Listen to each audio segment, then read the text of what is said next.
Attorney Virgie, pwede mo bang ikwento sa mga nagfa-follow nitong usapin o istorya na to? Magkano yung binigay ng DSWD noong May 12 sa mga lola? Oo. Yung bawat, lola ay, tumanggap ng 10,000 each. Tapos ang apo hanggang tatlong apo ay tumanggap ng 5,000 each. Kaya, kung may tatlong apo, that's 15,000. Tapos ang bawat pamilya ay tatanggap ng livelihood assistance na 15,000. Mm. At after 2 to 3 years, depende kung anong naging resulta ng livelihood na yon, another, assistance can be given up to the Mm. amount of 100,000. Tapos sa mga lola, after 3 months, pwede uli silang bigyan ng another 10,000, ang ating mga lola. Yun, at lahat yun ng mga lola. Napakaliit Um, yata ng 10,000. ha? Parang napakaliit naman ng Oo, 10,000. Di ba? oo. Maliit talaga yung 10,000. Siguro yun din ang dahilan kung bakit, ang order ng Malacanang ay lahat ng government agencies. Ibig sabihin, hindi Mm. lang yung DSWD, Okay, lahat ng para mga maraming magtutulong-tulong. yes, oo, para Mm. lahat ng mga social welfare lahat ng Mm. agencies na merong social welfare fund, gamitin Mm. nila iyon para sa malaya lolas. Okay. Maganda yon. So, kailangan subaybayan yon at kalampagin pa rin, no? Oo, in fact, Oo. ang ating grupo, yung Broad Coalition of Flowers for Lolas, gano'n ang iniisip natin. 'Yun ang pinagplanuhan namin ay, sulatan ang lahat ng government agencies, agad-agad mag-set ng meeting, katulad ng Mm. ginawa kong meeting sa DSWD para agad mapag-usapan ano yung puwede agad nilang tulong at masabi rin natin ano yung puwede niyo kaagad maitulong sa mga lola. Ta's kaagad-agad schedule kaagad. Mm. While ano 'no, tinutulak natin, sa Kongreso 'no, sa Senado na, gawin na yung batas or itulak natin 'no, si BBM, kung nakikinig ka, Mm. issue kaagad na executive order para meron kaagad na batas, kaugnay nun or kaya gawin kaagad na priority bill 'no, para ma-budgetan kaagad at may batas kaagad para sa state sanction fund. Attorney Virgie, naalala ko lang, baka naman pwede rin na sulatan o kaya mag-courtesy call at kausapin, humingi ng dialogue with the provincial government of Pampanga. Kasi I Mm. think the local government of Pampanga, dahil mga taga Pampanga yan, ang Candaba naman ay parte ng Pampanga. Kung hindi man kaya ng local government unit ng Candaba, Municipality of Candaba, I think the provincial government of Pampanga can do something and probably yung UN CEDAW resolution can be sent also to the Sangguniang Panlalawigan of Pampanga for them to adopt it, for example.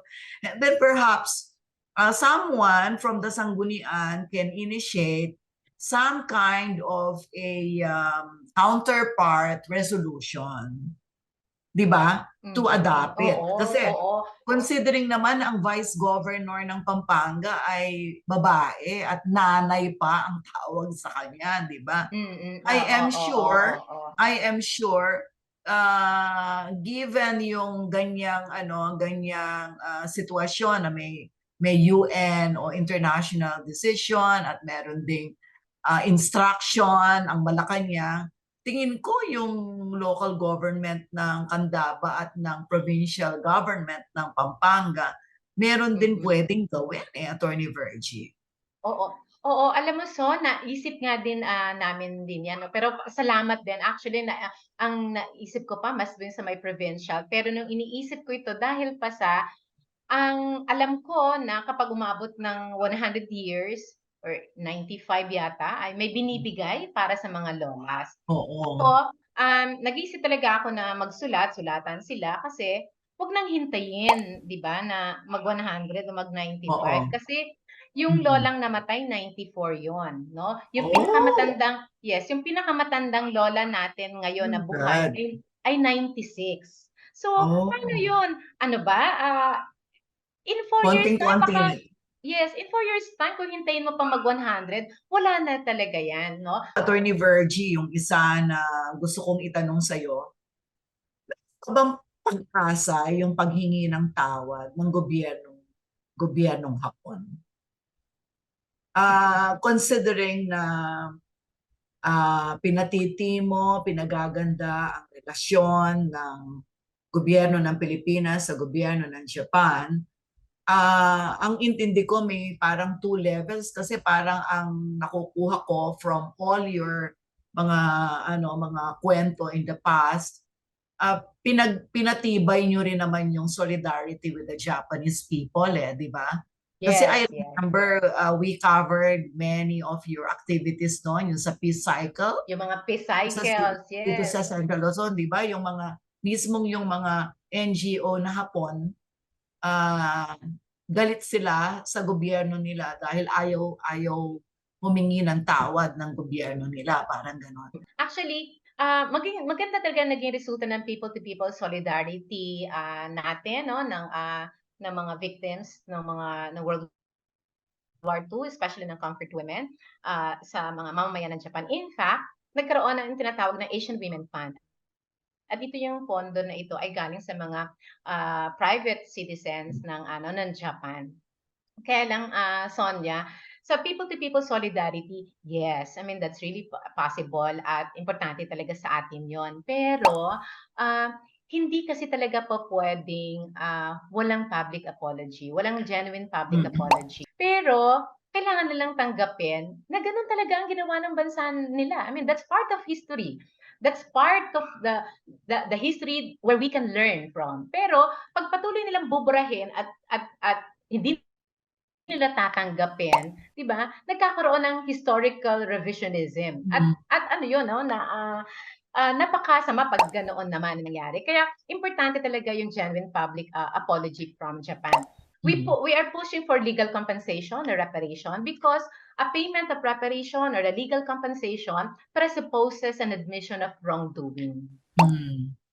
Kaya hindi to imposible Son, dahil ang sa Korea naman nangyari 'yun dahil lang sa talagang ipinakipaglaban ng gobyerno ng Korea.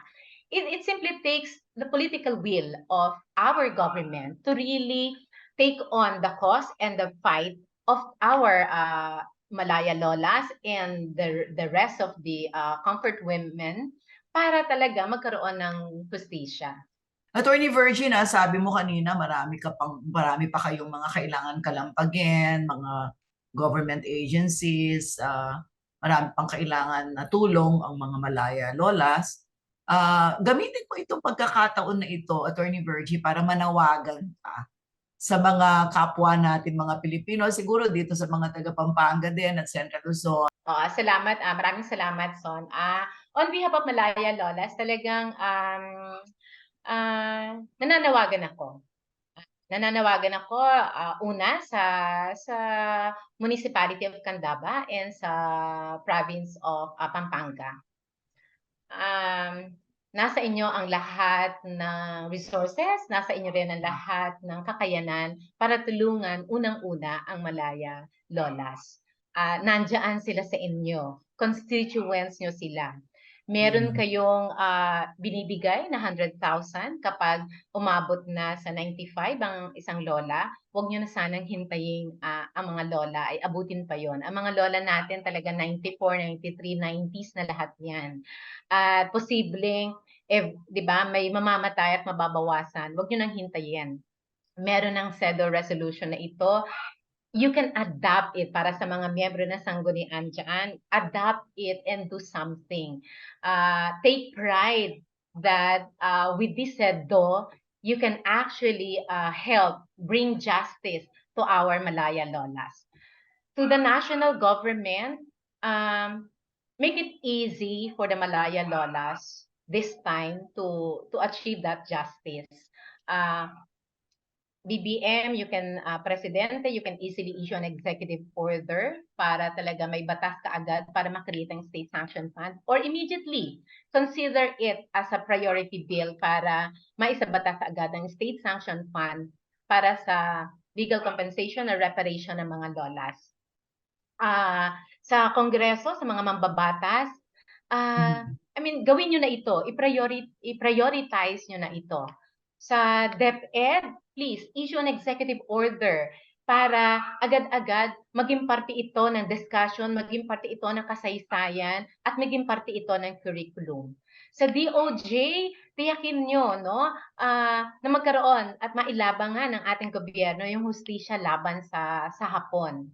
Sa Department of Health, more than any other government agency, usaping kalusugan napakahalaga sa mga lola dahil mahihina na sila.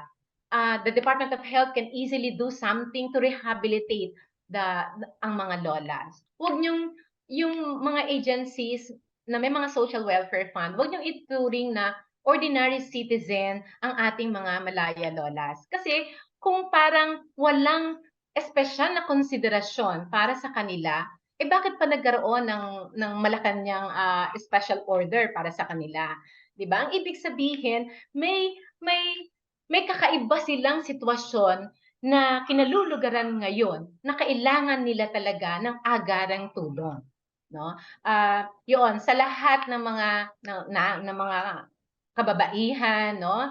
Ng mga estudyante, tuloy-tuloy natin ang pag-aralan ng ating kasaysayan. Ang ating mga lola ay buhay na saksi ng terrors of wars, no?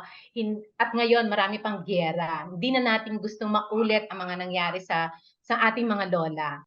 Nako Sonia, maraming salamat sa pagkakataon na ito, no? Maraming salamat. Gusto ko din naling i-take ito as an opportunity para pasalamatan ang Kaisaka National, ang Kaisaka Pampanga, no? Ang Kaisaka Central Luzon, siyempre ang Flowers for Lolas. Maraming salamat. Maraming salamat din sa iyo, Attorney Virgie, sa iyong oras.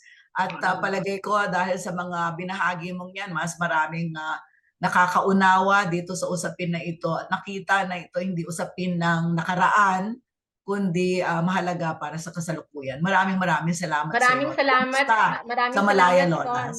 Alam nyo, ang haba at napakasalimuot na ng daang tinahak ng mga biktima ng military sexual violence nung panahon ng Hapon. Naging mailap ang hustisya para sa Malaya Lolas na simula pa noong 1997 ay nananawagan na ng hustisya, ng katarungan. Hindi lamang para sa kanila, kundi sa mga kapwa nila na naging biktima din.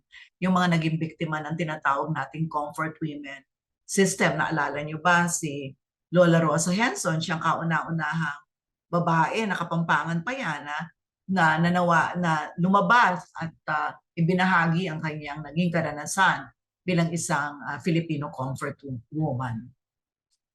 Nitong Marso 8, 2023, tagumpay na maituturing ang desisyon na inilabas ng United Nations Convention on the Elimination of Discrimination Against Women o CEDAW, pabor sa reklamo ng Malaya Lolas. Ito ay sinabi na ni Attorney Virgie Suarez kanina at paulit-ulit niyang binabanggit na ito ay tagumpay na masasabi ng pakikibaka, ng pakikipaglaban, hindi lang ng Malaya Lolas, kundi ng maraming mga biktima ng sexual violence noong panahon ng World War II at ng mga organisasyon, past and present.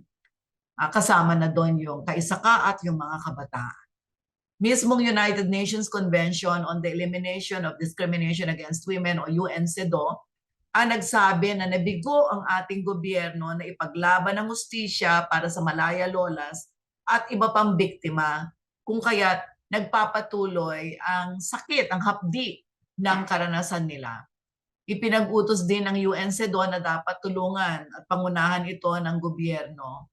At lalo na yung full reparation at puwersahin ng Japan o gobyerno ng Japan na opisyal na humingi ng tawad. Magandang development din ang naging aksyon ng national government kung saan ipinag-utos mismo ng Malacanang na bigyan sila ang Malaya Lolas at ang kanilang pamilya ng pinansyal na tulong. Of course, tuloy-tuloy na nananawagan ng Malaya Lolas at ang mga advocates katulad ng Kaisaka at Center Law, yung Flowers for Lolas, na umaksyon din ng ibang mga ahensya ng gobyerno. Ngunit ang laban para sa hustisya ay hindi pa natatapos sa pinansyal na tulong lamang, lalo na kung hindi rin naman sapat. 10,000 para sa lola, maliit na bagay. kailangan pa rin ipatupad yung laman ng resolusyon ng UN CEDAW. Kailangan suportahan ng national government ang mga Malaya Lolas, gayon din ng mga local governments ng Candaba at ang local government o provincial government ng Pampanga, kasi ang mga pinag-uusapan nating Malaya Lolas ay mga Kapampangan, taga Pampanga po sila, taga Mapanike, Candaba. Naintindihan po natin na kailangan ng gobyerno ng Pilipinas na panatilihing maganda o mahinahon ang kanyang relasyon sa gobyerno ng Japan. Pero naman, hindi na natin pinag-uusapan dito ang simpleng pagpapatimo ng ating foreign relations. Kasama rin naman sa diplomasya tulad ng ginawa ng gobyerno ng Korea, may paglaban ng kanyang mga sariling mamamayan. Kailangan din nilang timbangin ang halaga ng kanilang gagawin sa ngalan ng kanilang mga mamamayan, ng kanilang mga citizens. Kasi para sa isang gobyerno, ang dapat na unahin ay ang hustisya o katarungan para sa kanyang mga mamamayan. At higit po sa lahat, kailangan pagtulong-tulungan lalo na ng ating gobyerno, ng ating mga public officials at ng iba't ibang sektor ng ating lipunan na dumulog, pwersahin kung kinakailangan. Pag sinabi natin pwersahin, hindi naman dadaan sa dahas yan hindi ba? Tuloy-tuloy na manawagan sa i-pressure ang pamahalaan ng Japan na humingi ng tawad sa kanilang karumaldumal na ginawa noong panahon ng World War II, para nang sa ganon ang kanilang militaristang gobyerno noon ay hindi na muling bumalik o matransforma ang kasalukuyang gobyerno sa isa pa ring militaristang gobyerno. Bakit? Yun nga kasi ang aral ng kasaysayan. Kapag tumimo ang aral ng kasaysayan at ito ay alam ng mga mamamayan ng bansang gumawa ng pandarahas tulad ng bansang Japan at ng dinahas na bansa tulad ng Pilipinas at ng kanyang mamamayan, ang karumaldumal na nangyari noong nakaraan ay mahirap nang maulit muli. Maraming salamat sa inyong pagtutok sa Bawal ang Chismis. Kay Sonia Soto, ako po yun. Patuloy nyo kaming samahan sa pagtalakay at pagsusuri sa mga isyong mahalaga sa panahong ito sa ating lipunan at sa ating mamamayan. Naway magsilbing kalakasan ninyo ang bawat kaalaman na binabahagi po namin sa aming programa. Muli ako po si Sonia Soto. Maraming salamat.